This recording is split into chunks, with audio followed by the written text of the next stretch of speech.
السلام علیکم ورحمۃ اللہ وبرکاتہ نحمدہ ونصلی علی رسولہ الکریم اما بعد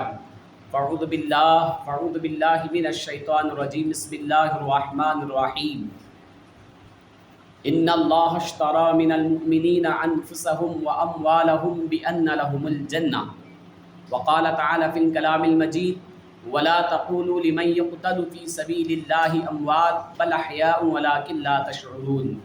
صدق اللہ مولانا عظیم وصدق رسولہ النبی الکریم قال النبی صلی اللہ تعالی علیہ وسلم فی الحدیث حسین منی وانا من حسین او کما قال علیہ الصلاۃ والسلام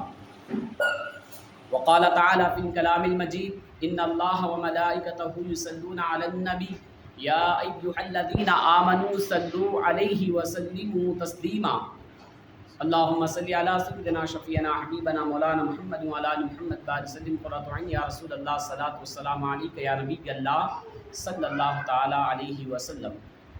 میرے محترم حاضرین، معزز سامعین، تمام اہل ایمان والوں،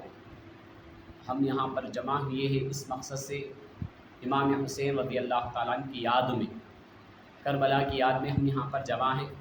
جن سے یاد کربلا اور امام حسین رضی اللہ تعالیٰ عنہ۔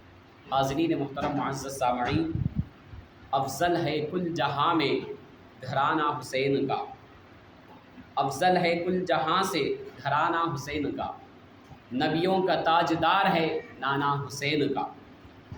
ایک پل کی تھی بس حکومت یزید کی، ایک پل کی تھی بس حکومت یزید کی، صدیہ حسین کی ہے زمانہ حسین کا، صدیہ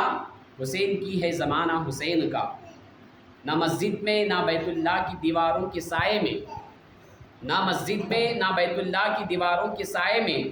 نماز عشق ادا ہوتی ہے تلواروں کے سائے میں، نماز عشق ادا ہوتی ہے تلواروں کے سائے میں۔ حسین اگر نہ شہید ہوتا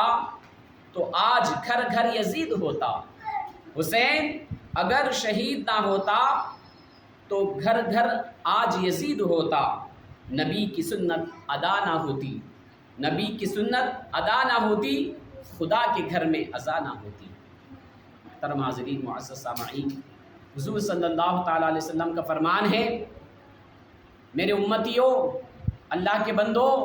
میں دو چیزیں چھوڑ کر جا رہا ہوں، ایک قرآن مجید، دوسرا میرے اہل بیت۔ جو ان دونوں پر چلیں گے، قرآن پر عمل کریں گے، قرآن کی ہر آیت پر عمل کریں گے اور اہل بیت سے محبت کریں گے، اس کے لیے جنت ضرور ہے۔ تو حاضرین محترم، حضور صلی اللہ تعالیٰ علیہ وسلم ایمان لائے، ایمان کو بچائے کربلا کے میدان میں حسین رضی اللہ تعالیٰ۔ امام حسین کربلا کے میدان میں اپنی جان کی پرواہ نہیں کرے، صرف امت کا خیال کرے، اس امت کے خاطر اپنے سجدے کو اللہ کے راہ میں پیش کرے۔ امام حسین رضی اللہ تعالیٰ عنہ فرماتے ہیں، ہو سکے تو لائیے دونوں جہاں میزان میں، ہو سکے تو لائیے دونوں جہاں میزان میں، میں ایک سجدہ زمین کربلا سے لے لیا۔